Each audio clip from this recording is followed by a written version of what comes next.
Quais privilégios você tem em sua vida?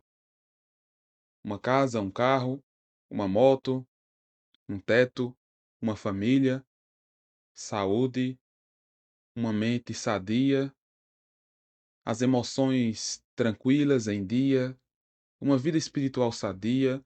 Quais são os privilégios que você tem? Quais são os privilégios que nós temos? Quantas vezes nós não valorizamos os privilégios errados? Quantas vezes nós não pensamos que o melhor de nossas vidas é estarmos confortáveis financeiramente, fisicamente? Quantas vezes nós não pensamos que o melhor para as nossas vidas é estarmos em paz, no sentido cotidiano e humano?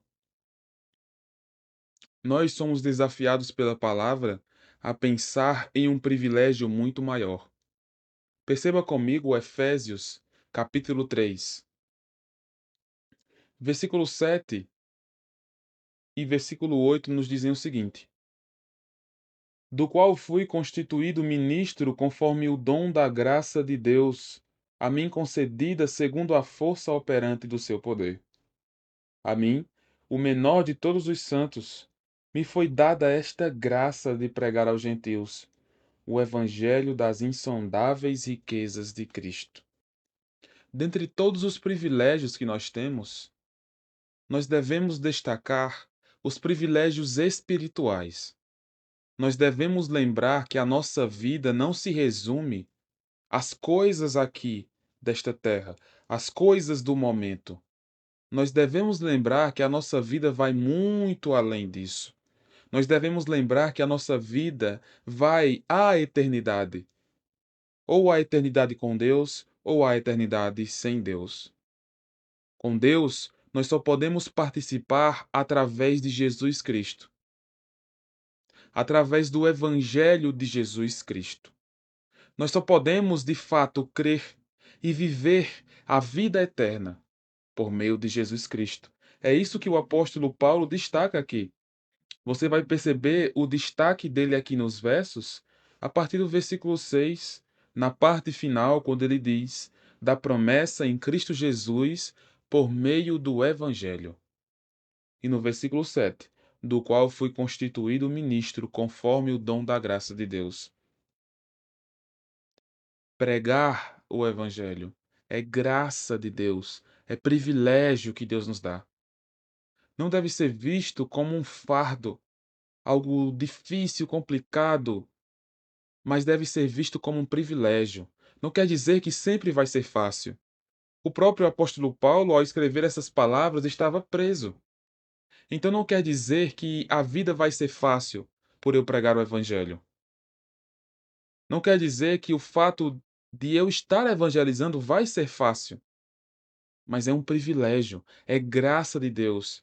Assim como ele tornou o apóstolo Paulo ministro deste evangelho, pregar este evangelho, nós também somos chamados a pregar este evangelho. Mateus capítulo 28 nos diz: ide e pregai. Devemos pregar o evangelho. O versículo 8 nos diz: a mim, o menor de todos os santos, me foi dada esta graça de pregar aos gentios o evangelho das insondáveis riquezas de Cristo. Perceba como Paulo lida de maneira grandiosa com o evangelho das insondáveis riquezas de Cristo. Se nós formos buscar e buscar e buscar, escavar e escavar e escavar para descobrir cada vez mais as riquezas do evangelho, nós não vamos nos saturar. Nós vamos crescer cada vez mais, porque o Evangelho é rico em verdades, é rico em graça, é rico em amor, em misericórdia. Quanto mais conscientes nós estivermos de que o Evangelho é o poder de Deus para a salvação de todo aquele que crê, quanto mais nós estivermos cientes de que o Evangelho é o meio, é a palavra que Deus nos alcança, nós seremos mais firmes neste Evangelho. Nós teremos mais maturidade neste Evangelho. E nós teremos mais consciência que esse Evangelho, pregar este Evangelho, é um privilégio.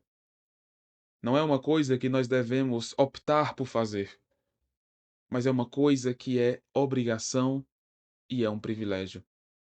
O ide não inclui se eu estiver com vontade de ir, eu vou. O ide é apenas ide, é um mandamento. Vai e pregue.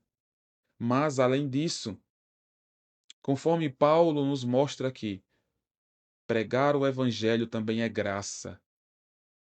Pregar o evangelho também é presente de Deus. Paulo recebeu essa graça de pregar o evangelho.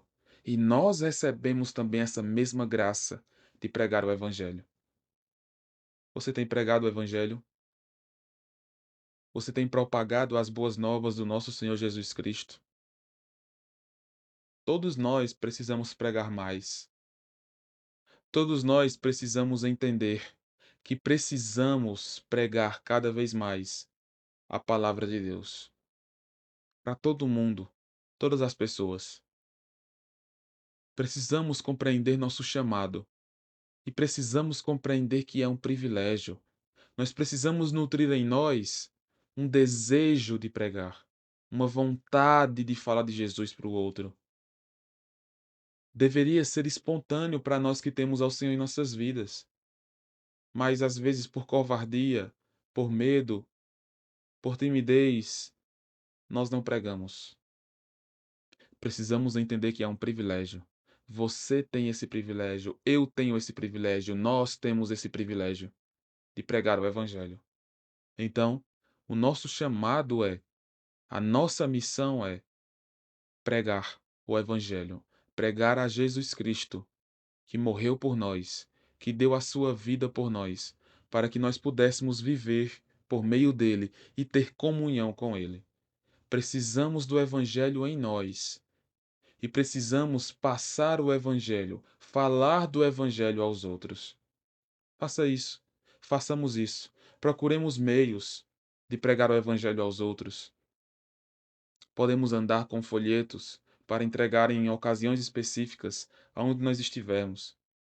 Podemos andar com uma forma de evangelismo que nos lembre algum caminho a se dar, alguns passos a se ter, para que nós nos sintamos mais confiantes.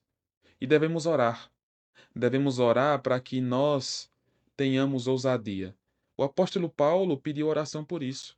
Nessa mesma carta aos Efésios, no capítulo 6. Se o apóstolo Paulo, que pregou a diversas localidades, fundou igrejas, estava preso por causa do evangelho, precisava de oração para pregar, nós também devemos orar, para que nós possamos ser mais corajosos ao pregar o evangelho. Meu desafio para você é: pregue o evangelho. Meu desafio para nós é: preguemos o evangelho, pois é um privilégio dado por Deus, graça de Deus em nossas vidas. Que o Senhor te abençoe com essa palavra.